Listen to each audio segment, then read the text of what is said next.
Hello gamers and welcome back. I'm Rob, of course, or Warshak if you want to call me by my in-game name. In this video, we're going to be going over all of the class legendary cards, whether or not you should disenchant them, or you should keep them in your collection with the new set just releasing. There's a lot of cards that you're not really sure about if you should keep or not in your collection, which cards you know that you should craft to make some pretty cool new decks.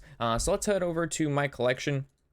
Where we have a lot of the cards. We'll talk about them, and again, we're going over all of the standard legendary cards that are out right now that are class specific, so like Druid, Hunter, Mage, Shaman, all that stuff, and then the neutral legendary disenchant guide will be after this.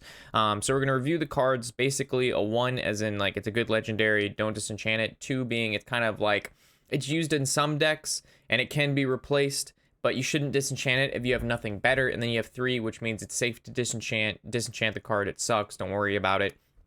Just a quick note before we get started: when you disenchant a legendary, you have the chance of opening that same legendary in a pack. So keep in mind, like, if you just don't want to ever open that legendary again in a pack, you can just keep it, and then you have a higher chance of opening other legendaries. But if you need the dust, sometimes it's best to just go ahead and get rid of a legendary. So the first one we're going to talk about is the Jungle Giants. We're going to go from class to class, Druid, Hunter, Mage, Paladin, through there. So currently, Jungle Giants really haven't found that much. There's a couple decks that combo Druid decks that actually run the Jungle Giants, and they combo with Malygos, Faceless Manipulator, and then they go ahead and like Moonfire your opponent. That also uses the new Fungal Spore Dude. Just saying, played it, and I'm pretty sure he made a top 10 legend, but it hasn't been a deck that's been able to catch on yet, just because of how weak the deck is. To more aggressive base decks. Granted, just because you can do 30 plus damage in one turn doesn't mean you actually can live long enough to do that damage. So is it going to be the next meta refining deck? Combo Druid? Probably not. Probably more on like Big Druid or Jade Druid, I think are really good right now. So Jungle Giants, it's a pretty safe DE, but if you're looking to play a memey deck like that, you can go ahead and do that. Fandral, definitely, it's a number 1. You want to keep this guy. He fits basically well into every single Druid deck. Some Big Druid decks even play Fandral still. Of course, he's found in Jade, not really found in Aggro Druid, but you could still play him in Aggro Druid. You play him in Token Druid. He's just overall a really good Druid card, and he's found in most Druid decks. Twig of the World Tree. This is more so, again, going for that whole like combo Druid class. You're able to get 10 mana crystals in a single turn with this card.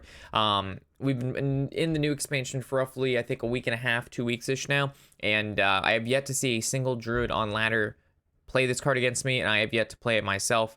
I've played hundreds of games thus far, and the fact that I haven't seen anybody play it kind of shows that it's probably not that good as of now. After there's nothing to say that a lot of these cards that we're reviewing in this meta aren't going to be good in a meta from now when even more cards are released and more stuff rotates out. You know what I mean? So you just take a look at the date of when this video is made, and if it's like 6 months from now, I probably have a newer video released. We release a new one every time a set is released. So as of now, not really a useful card, but maybe in the future it could be useful. But if you're looking for dust, Twig of the World Tree is a pretty safe DE as of now.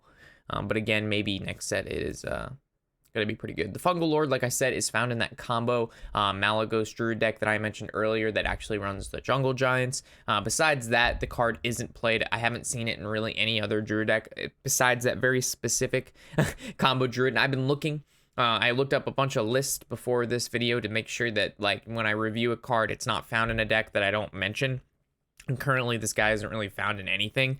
I would probably hedge on keeping this guy, at least as long as you can, because the potential of him being able to fit into some form of combo Druid is quite high, because he allows some crazy plays.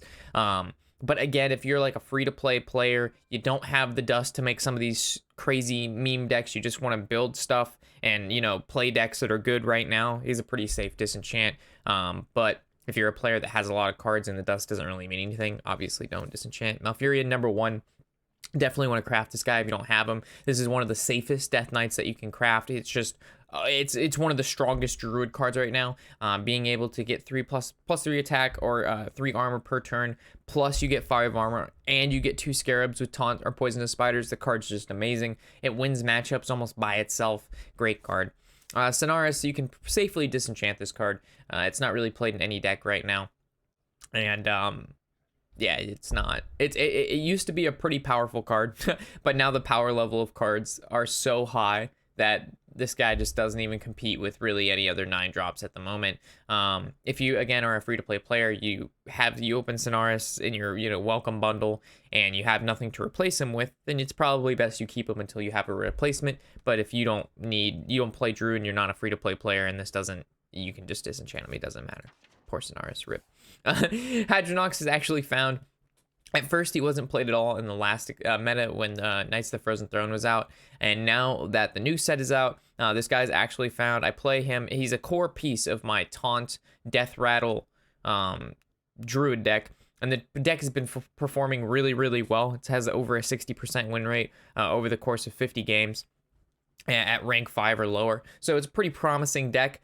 He only currently fits into that deck alone, which does bring on his downfall of only fitting in one deck, and that kind of makes the card not as flexible as cards like Fandral that really fit into any kind of Druid. So just keep in mind, if you like decks like that, again, you can hold on to him for that Taunt Druid, but if not, he's a pretty safe DE overall. You don't even play this card in Big Druid, given all the taunts in there, just because the card is just too slow. This guy doesn't have taunt, and he can easily be silenced, so there's a lot of downfall with this guy. Kuhn, a lot of people play him in their Big Druid. A lot of people play him in their... he's also found in the Combo Druid, but in my opinion, even people play him in Jade Druid, but I don't like the card that much, to be honest. Like, in a combo-based deck, he makes sense, right? You get your 10 mana crystals, you can do some crazy shenanigans, you get its tempo 7/7, but like in Jade Druid, your Jades are eventually going to be bigger than 7/7s, so why would you put a 10 mana card in your hand that's going to kind of stick there until you can like use this guy and then UI, rather than just getting another cycle card so you can cycle into UI faster for those games that you end up not drawing cards like UI or your Jades. So it's not a staple in any particular deck right now. A lot of people play him, but he's not a staple. So you're more than welcome to DE him. I would personally, if it was me, I would DE him. But for other people, it's probably a safe bet to hold this guy if you plan on playing Jade Druid or some form of combo Druid in the future. He's not a bad card by any means. It's just not one of my favorites. And again, I'm making this video sharing my thoughts with you. So if you have different thoughts, you don't have to DE him again. Tyrantus, I actually like this card a lot, and I played him in my Big Druid quite often with the Anacondas. Unfortunately, that deck's kind of not very good at the moment. Not the Big Druid's not very good, but the one that runs Anacondas and Tyrantus is not very good. You can safely DE Tyrantus and not really worry about a thing. I mean, he's a great card to get off stuff like you play UI and you had what's his name? Medivh out, and the staff gave you a Tyrantus. I mean, you're killing it at that point, right? But in most of the time, you don't really play this guy in your deck. Most of the time, almost 100% of the time.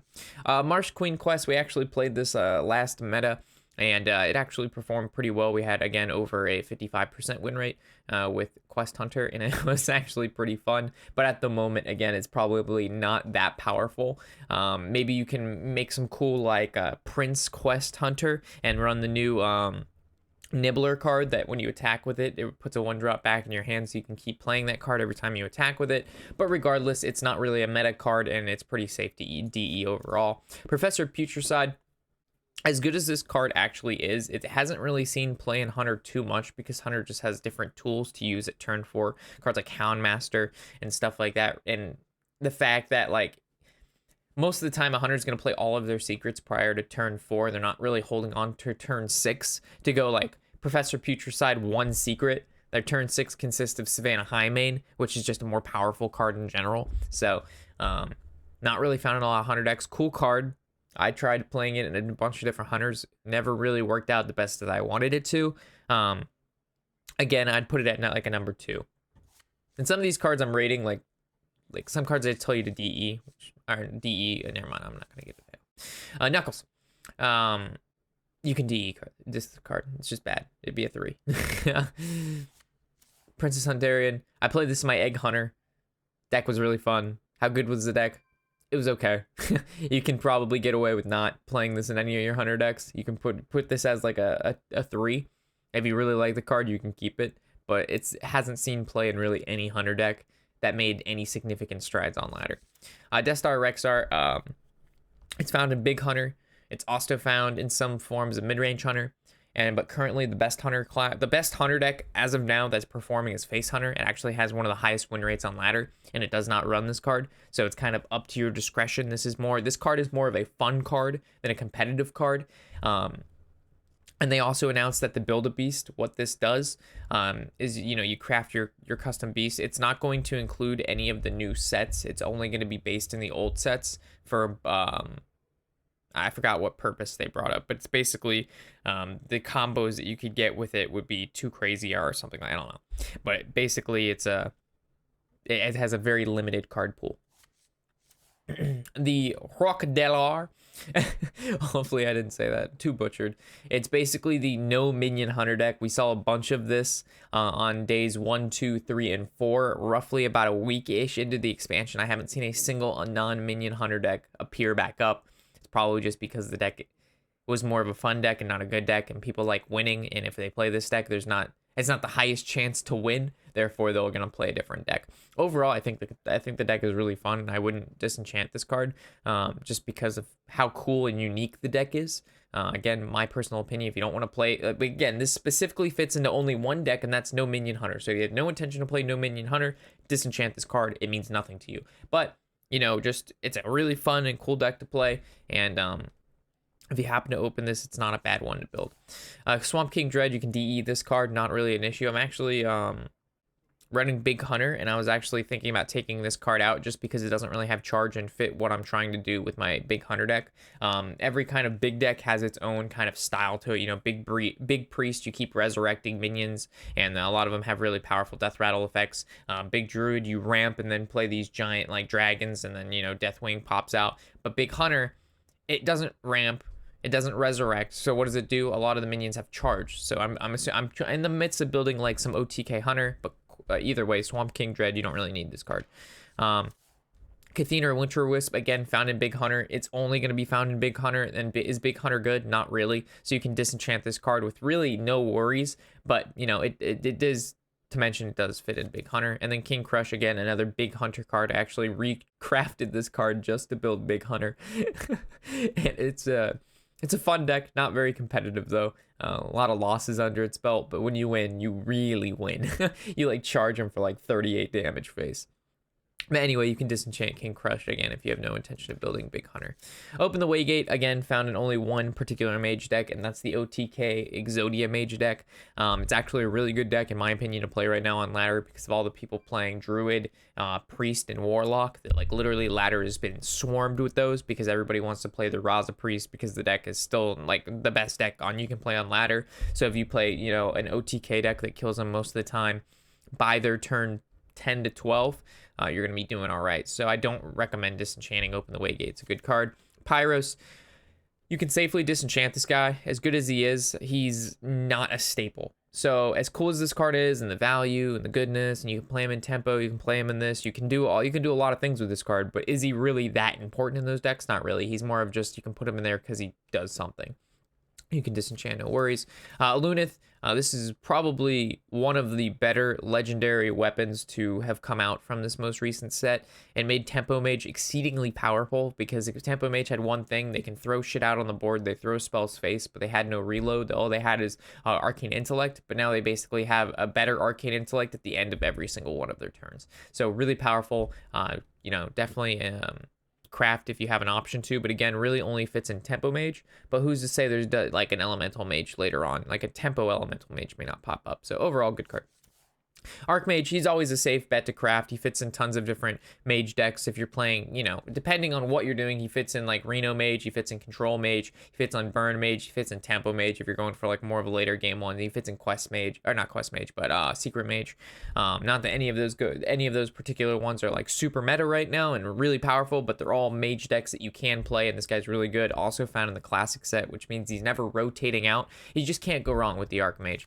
Definitely, if you have him, don't disenchant him, but he's not really a have to craft right now. You know what I mean? If you're looking to play Druid, Malfurion is a have to craft. If you're looking to play Mage, Archmage is not a have to craft, but not a card that you want to disenchant, if you know what I mean. Ink Master, only found in one current deck. That's going to be the Reno Mage, and Reno's not even a thing, so I guess you call it Kazakus Mage or like Highlander Mage.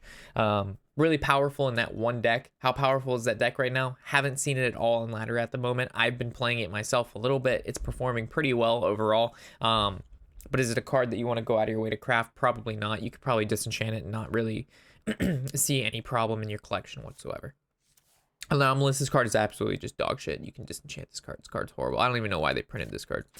Syndragosa, pretty cool mage card. I don't really see, like, I see where it kind of fits, but it's like, you look at some mage legendaries and you look at other ones and it's just like they're so different, they don't even fall in. Like, this doesn't actually fit into any particular deck. Like, even control mage doesn't even run Syndragosa, even though it's a very controlling card, based on how much value it gives you. So it's just like one of those cards that you can, it's a good card and it's a cool card and it can do a lot of great things, but is it actually a card that's necessary in any particular mage deck? And the answer is no. Dragon Caller is found in basically every control mage at the moment. It's of course also found in the Highlander Mage, not found in the Tempo Mage because most of the time you just don't want high mana card cost in your deck. The highest thing you have in your deck if you're playing the Tempo Mage is like a Firelands Portal, and even sometimes that's too much for a lot of those decks. They actually I've seen some decks actually cut the Firelands Portal. I recommend not doing that.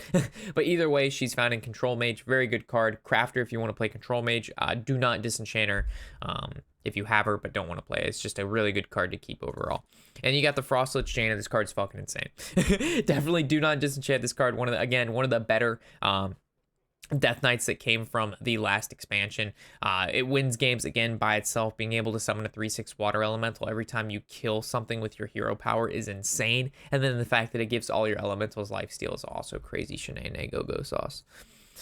Moving on to Paladin, the last Kalento, there's a reason why it's the last whatever Kalento dinosaur, and it's because it sucks. A lot of people have been asking me to make some form of buff quest Paladin, and as cool as that deck may be, and as fun as it may be, it's not very good. So you can disenchant this card without a worry most of the time. Wicker Flame used to be played in a lot of the control-based Paladins. He was almost even sometimes found in Murloc Paladins. At the moment, he's not really found in any Paladin. First of all, Control Paladin currently doesn't even exist on ladder. I've yet to see a single one. I might have actually seen one, maybe just one, but it didn't really go his way. So if you have Wicker Flame, it's a good card on its own, so I don't really recommend disenchanting it, but it doesn't really, Paladin isn't one of the most powerful classes right now, but you could definitely throw this guy in your control Paladin and he won't do anything wrong. Boulevard, you can disenchant this guy. This guy just sucks overall. He hasn't found, when I say a card absolutely sucks and I give no description, just believe me. Just believe in the shack, man. Sunkeeper is one of the best Paladin, actually almost every good, there's so many good Paladin legendaries, like they give Paladins like some of the best legendaries, Sunkeeper being one of them. He's just fantastic overall, whether he's buffing your little minions up or he's debuffing your opponent's big minions down. He's just a very, very powerful card. Definitely craft him if you want to play any form of Paladin. He's found in aggressive Paladin, he's found in Murloc Paladin, he's found in control Paladin. This guy is all across the board found in if you're playing Paladin, you play this guy. Period. End of story. I guess, is there any exception to this? No. The new Paladin legendary weapon. I haven't seen this card see a ton of play, but I'm expecting if Control Paladin does pick up the pace, cards like this will be very, very good because this is a really powerful control card. So I would not disenchant it, but I wouldn't go out of your way to craft it if you're looking to build Control Paladin. I recommend maybe a different control deck at the moment that has a little bit more stats behind it. This is another really powerful Paladin control card. I should probably try Paladin control, to be honest. They just have so many good weapons and legendaries and stuff. Anyway, really good card. Again, wouldn't recommend to go out of your way to craft this card until, a good Control Paladin deck hits the floor, but if you have her, do not disenchant her. Her ability is just insane. Ragnaros, a Light Lord, again, just an exceedingly powerful Paladin legendary card. And the thing is, the Control Paladin is going to be super fucking expensive to make because it's going to run all of these legendary cards. And as we know, legendary cards are pretty expensive. So definitely good card to keep. You got Tyrion, again, a fantastic Paladin legendary card. Craft him if you want to play any sort of Paladin, and also do not disenchant him if you're wanting to This is not one of the cards you disenchant. Uther, again, another especially powerful Paladin legendary. Equipped to 5/3 lifesteal weapons, insane. And then on top of that, he changes your hero power into 2/2 creatures. And if you happen to have all 4 of the 2/2 creatures out, the 4 horsemen, you actually just win the game on the spot. So very powerful card. Again, another good Paladin legendary. Do not disenchant. There's actually someone at my door, so let me get that real quick.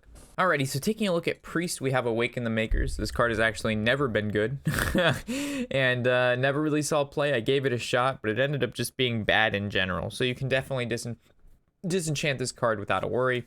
Dragon Soul, it's one of the newer cards, so it's hard to say exactly how powerful it is. I've seen it actually run in a couple of the tempo sort of aggressive dragon decks that run a lot of the 1-drops, 2-drops, and 3-drop spells, so you can combo them almost every turn to be able to summon 1 to 2 dragons. Overall, this deck is going to be exceedingly weak to cards like Harrison Jones, Acidic Swamp Ooze, and Gluttonous Ooze.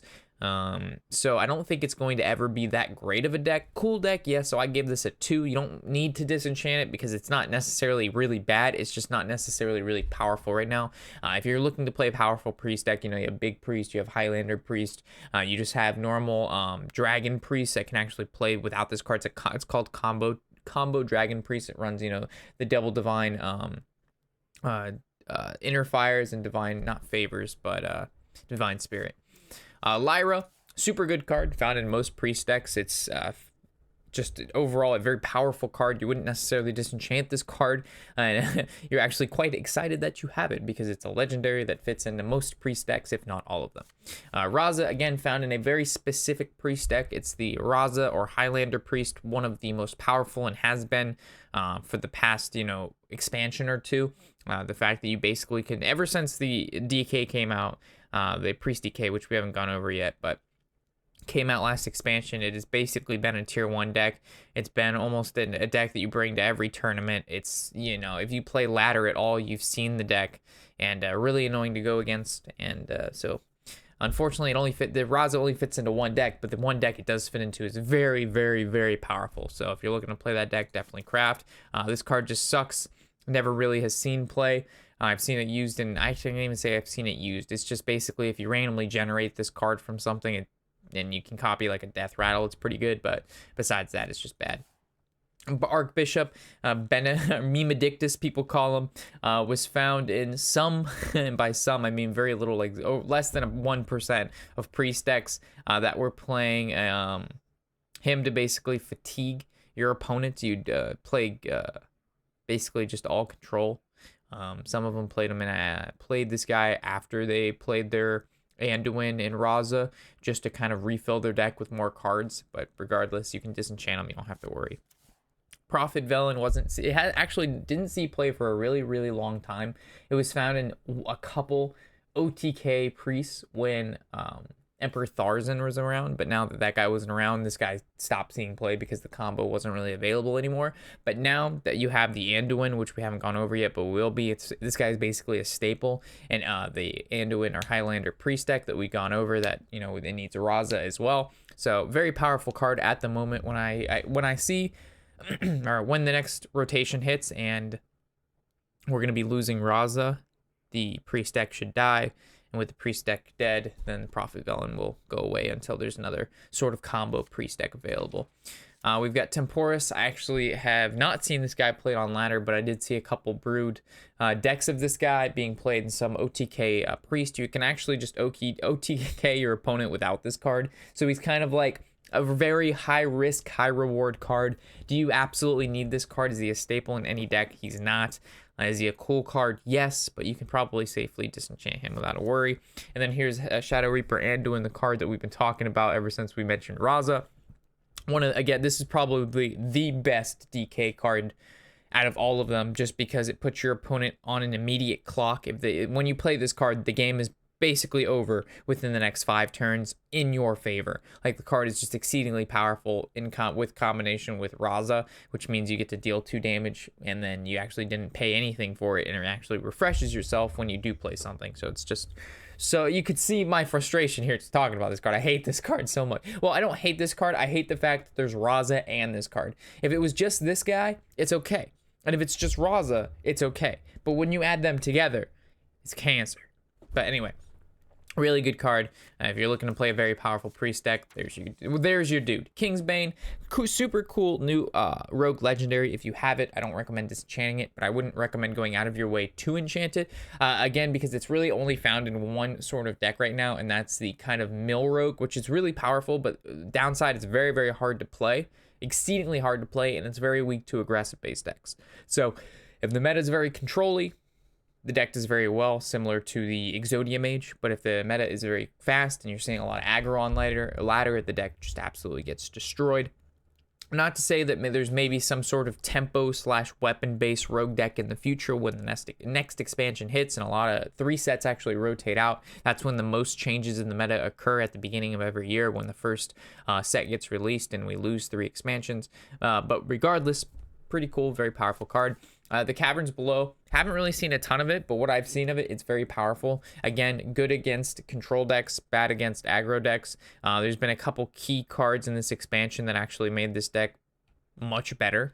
Ever since the nerf of play 5 minions instead of 4, this deck really just lost 95% or more of its kind of like player base who plays the Caverns Below.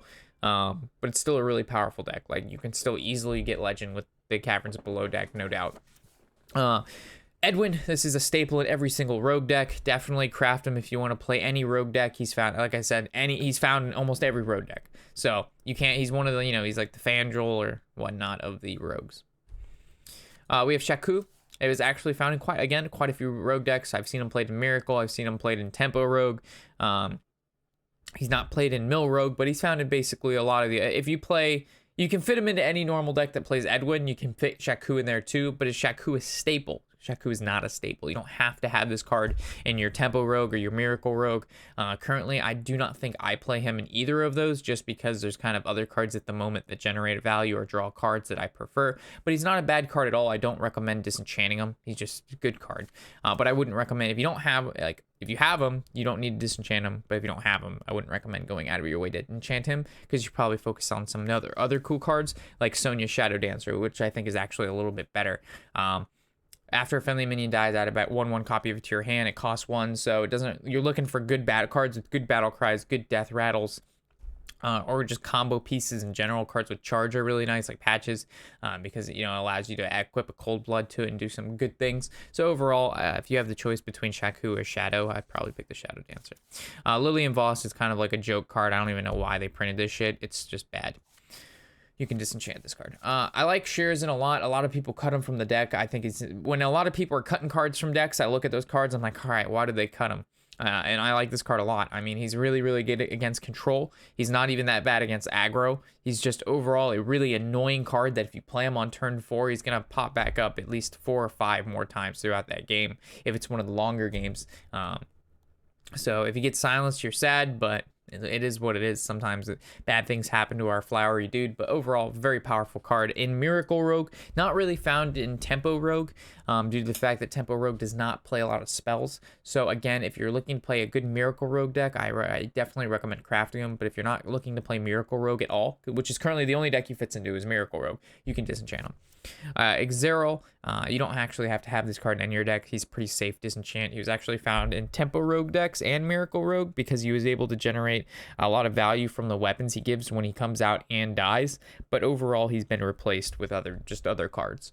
But he's not bad, but he's just not that great, and he's not a staple. So like, you have, for example, you have this card that you can play, which is a legendary in your deck, or you have this common that you can play, and you can put that in your deck.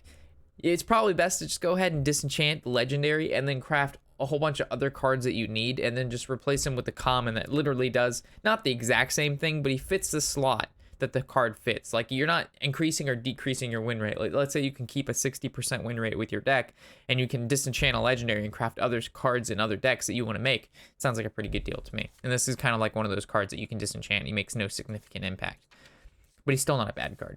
Valyria the Hollow, really good in my opinion. Again, I play her in any of my control rogues. I play her in my Miracle Rogue. I play her in my Jade Rogue. She's definitely played in the Mill Rogue, if I'm not mistaken. So just overall, really powerful rogue. DK card.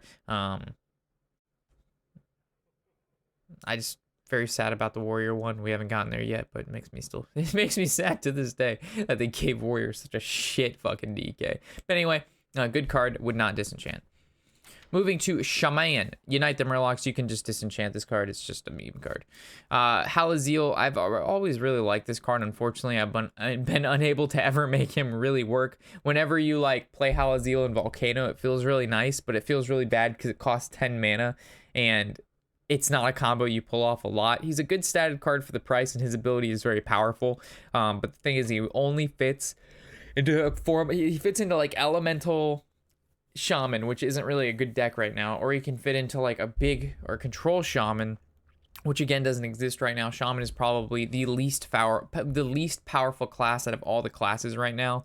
You know, Evolve Shaman is okay, but it's not what it used to be, because they've added so many really bad evolve cards that like you evolve your 6 or your 7s or your 8s and you're getting your 4/4s, 5/5s, and it just feels really bad. And it's going to happen like at least 1 out of 3 times, which doesn't seem like a lot, but if you play 3 games and you lose, you know, I don't know, it's hard to explain the stats behind it, but just Shaman is not in that great of a place at the moment with all current meta. You know, with the cards it has some very powerful cards, but regardless, Halaziel, you could probably disenchant this card and not have to worry about it. It's a very powerful card, but at the same time, if it's not seeing play and it's just sitting in your collection doing nothing, you can be crafting other cards that actually do something. Thrall, definitely a good card, found in Jade Shaman, found in Evolve Shaman. Overall, very powerful in those particular decks. He does change your hero power to not making totems to basically turning it into an Evolve. Which sometimes is a good side, sometimes a downside, but regardless, definitely a keep. And if you're looking to play any sort of Shaman deck, he's definitely a good card to go with. Wide Eyes, found in Control Shaman, found in Death Rattle Shaman. Neither of those decks are very popular or good right now. I'm going to be making a big Shaman, redefining my big Shaman deck very, very soon. And then, of course, that deck ran Wide Eyes, a very powerful card if you end up, you know, this card dies and then you end up drawing the 5 mana 10/10, especially if you can give this guy Death Rattle with the Spirit, Ancestral Spirit and stuff like that. But anyway, good card. I wouldn't recommend DEing him, but unfortunately he just doesn't fit into a lot of decks. The Grumble World Shaker, I actually don't have him yet, but I actually now have him. I didn't realize I didn't have him. Oh, that's a lot of Eve. He's talking to me, man. Anyway, very good card in the Jade Shaman, Jade Shaman. He's also pretty good in Elemental Shaman because there's a lot of powerful battle cries in those decks, so I'll be playing this guy in those decks for sure. This guy is a piece of shit. I don't even know why he's in my collection. I don't know why Blizzard was wanting to push a freeze Shaman deck at all. Like, it's just, I'd rather them turn this card into a Mage card and actually make it useful, so DE this guy is just bad. Alakir, just keep him. He's part of the classic set. He's never rotating out. Sometimes he's really good in the meta. Sometimes he's really bad. It all depends on how good Elemental Shaman is, or kind of mid-range Shaman, because you can Rock Biter him and do a sizable amount of damage in 1 turn. Kalamos, again, found in a very specific deck. Elemental Shaman. I don't think it's terrible right now, but again, it's just not one of the more powerful decks. If you have any intention of running Elemental Shaman, you can go ahead and play this card and use him. But if you have no intention to play Elemental Shaman whatsoever, which is the only deck that he fits into, he's a safe DE. And the Rune Spear, I've yet to see a single person actually use this card. And I have yet to use it myself, so I can't really say it's good or bad. But the fact that I haven't seen anybody use it at all, and the fact that Shaman isn't in a good place, I think it's a safe disenchant. The only reason I actually even have this card is because I got it for free from the first, when I logged in with the new expansion that gave you a free legendary weapon, and this is the one I got. I would have never crafted this card otherwise. Warlock, we have Lucari Sacrifice. This deck has actually gotten a little bit better with the new card, what is it, like Cataclysmic or something? It discards every card in your hand, destroys all minions. So it's actually not that bad, but it's still not very good. You can disenchant it and it won't actually hurt your collection at all. Clutch Mother, these 2 cards go hand in hand. If you're playing a discard deck, you're going to play Clutch Mother. If you play Clutch Mother, you're playing a discard deck. If you're not playing either one of those, you don't need either one, so you can disenchant it. Don't worry. Again, another discard mechanic Warlock card. If you're not playing a discard deck, you don't need this card, so not going to go over it. The Skull is actually found in Cube Lock. It's found in some forms of Control Lock. It's actually not too bad, but it's not a staple. unless you're playing cube block. Right now I'm testing a big Warlock with and without this and seeing, you know, kind of how I like it run. I wouldn't recommend disenchanting this at the moment just because of how good it is when it does pull off, but sometimes it ends up being a dead card, or if you just don't draw your demons, it's bad. Plus it only fits into 1 or 2 very specific decks. But overall, very powerful card. Sorry I'm yawning so much. I'm just getting really tired. We've been recording so many videos today. Rin, fantastic new Warlock card. Put your opponent kind of on a countdown, right? Because once you Rin and you get that seal, if your opponent doesn't put pressure on you, you're just going to keep playing seals, and eventually you're going to destroy your opponent's deck, which is basically what the last seal does. So, or not the last seal. The last seal gives you a minion that destroys your opponent's deck. But really good card, and a lot of the times like you can make your opponent like expedite what they're doing, which could cause either misplays or them not to pull off their full combo because you just keep playing seals. So very good card. Do not disenchant. Cho'Gall just sucks dick. I still don't even have him. I'm pretty sure I disenchanted this guy. He just never was good. Cruel fit into one deck. It was the Kazakus, one of Demon Warlock. At the moment, I don't think that deck... I don't think you really need this card in your collection because there's just control Warlocks that don't run Kazakus that are just as good. You know, running one of decks has their issues, and that is just the fact that you just have one ofs and you can't consistently draw what you're trying to draw. Plus, you have cards like Gul'dan that kind of like, and the weapon, which does basically the same thing as this guy. So I haven't seen this card used yet. There could be ending up popping up like a really good Kazakus Warlock that runs this. It's like a one of cube Highlander Warlock deck. But probably not. It's a safe disenchant, but if you're looking to add a little spice in your life, you can keep them. And Jiraxxus, we have Golden Jiraxxus. Yeah, that's right. This guy's a bad bitch. I would never disenchant Jiraxxus. He's just an OG guy. Part of the classic set, never rotating out. And he's just a good card in general. And then we have Blood Reaver Gul'dan, of course, Golden as well. This guy's a super bad bitch. This card is a must-have in any single Warlock deck you play. Regardless of anything, this guy is just truly fucking disgusting. He's nastiness. He's so good. Do not disenchant. If you have any intention of playing any Warlock deck at all, you have to have this card. That's a pretty high way of speaking of a card. It's a super bad bitch. Fire Plume's Heart. I actually think Quest Warrior is pretty good right now, and it just doesn't see play at all because streamers aren't playing it. But if I had I'm probably going to be playing a Quest Warrior pretty soon. I think the deck is really good. Again, any deck that puts your opponent on some form of clock, eventually you'll play 7 taunt minions, and then with your 2 mana deal 8 damage hero power, you will eventually kill them. It's just a matter of time. So, good deck in my opinion. I would not disenchant Fire Plume's Heart. This guy, piece of shit. Don't you worry about it. A lot of people play this in their Pirate Warrior deck, and then they learn that the card is really bad, and they stop playing them. Malkarok, I haven't actually seen this guy see play at all. Recently, I tried him in my Tempo Warrior deck. I tried him in my Weapon Up Warrior deck. I mean, he's not a bad card by any means, but he's just not good in comparison to other cards of equal mana cost and just what you could, like, he doesn't fit. And on top of that, he doesn't even fit in any warrior decks. You know what I mean? Like, he doesn't fit. There's Tempo Warrior isn't a thing right now. It's either you're playing Pirate Warrior or you're playing Big Warrior, and that's about it. And Pirate Warrior is actually popping more and more back up because of just people are learning that aggro decks are really good right now because a lot of people are playing Warlock and Priest, these very slow, grindy decks. And if you can just kill them by turn 5 before they do anything, you know, that's pretty good. It's probably why the Face Hunter has such a high win rate. Yep, this is basically only found in Big Warrior. I don't think he's found in any other deck at the moment. I guess you could play him in a Control Warrior, but Control Warrior doesn't exist because it doesn't have any... Its main game plan was to fatigue, but at the moment, there's decks like the Exodia Mage and Priest that just kill you. They'll kill you from 30 HP in one turn. It doesn't matter how much armor you have. It doesn't matter how much you've done any time prior to the game. When they hit this certain mark of drawing this amount of cards and they draw what they need, you're just dead. So cards like decks like Control Warrior don't fit in the meta right now because fatiguing your opponent and outvaluing them, it doesn't do anything when they can just kill you in one turn. Hellscream is a safe keep. He's been, you know, he's part of the standard set. He's not rotating out, and maybe eventually he'll see play again. But overall, I would not disenchant Hellscream. Rodface, I had high hopes for this card. He was in my What the Fuck Warrior deck, which proved to be very, very good on day 1 and 2 of the expansion because no one knew what the fuck hit him. Hence, What the Fuck Warrior deck. But ever since people basically have refined so many decks to make them so powerful. What the fuck warrior doesn't really stand a chance anymore, boys. You could try to play Rotface and big warrior, but at the same time you're just RNG. You're basically just trying to high roll with legendary minions. Sometimes you get really bad. There's more shitty legendary minions to generate than there are good legendary minions to generate. So just keep that in mind. Garrosh, this is the warrior DK. I don't play him in any deck, and it just sucks. Like the way this 4/3 Shadowmourne is really good, but and this hero power isn't bad.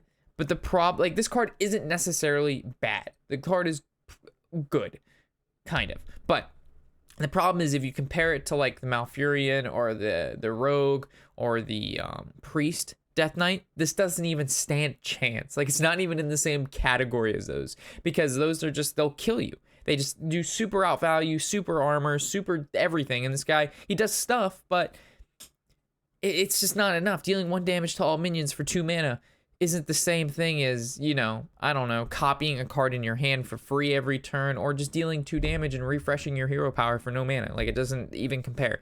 Wool Cleaver is found in Big Warrior, but that's it. I've actually seen, it was interesting, before I recorded this, I was looking up Big Warrior decks to see if any of them struck an eye, and said, you know, I was going to be like, yeah, you should craft Big Warrior because this deck list is good. There was actually a Pirate Warrior, it was a tempo Pirate Warrior deck that revolved around upgrading the Wool Cleaver with Pirate synergies to continuously pump out cards like Kirin Tor, Korkron Elite, Leroy Jenkins, and stuff like that from your deck. So it's actually not a bad deck. It seemed really fun. How good it is, probably not that good, but it seemed really cool. So there's actually a lot of potential with Wool Cleaver for warrior decks, especially Tempo Warrior that runs a lot of charges for like some sort of cool OTK or like, you know, just quick damage. But overall, if you're not playing Big Warrior, it's a pretty safe DE. And Big Warrior is probably the weakest out of all big decks, with Big Priest or Big Druid being the best. King Mosh, just a shitty card. You can disenchant him. Don't worry about it. And that basically ends our class legendary disenchant guide. We've gone over all of the classes. I'm pretty sure I discussed every card in great detail besides the ones that I thought sucked. We'll be doing the neutral disenchant guide right after this. I just wanted to break here because there's no way I can cover all of the cards because there's a good amount of legendary and neutral legendary. So I'll see you guys when we cover these guys. And thanks for watching. And if I happen to leave anything out that you'd like to add in the comment section below, I'd be happy to read it. And I'm sure anybody for looking for additional information on the cards will also find it helpful as well. So with that, thanks for watching, and I will catch you in the next episode. Of course, I'm Robert Warshak, and happy whatever the hell day it is.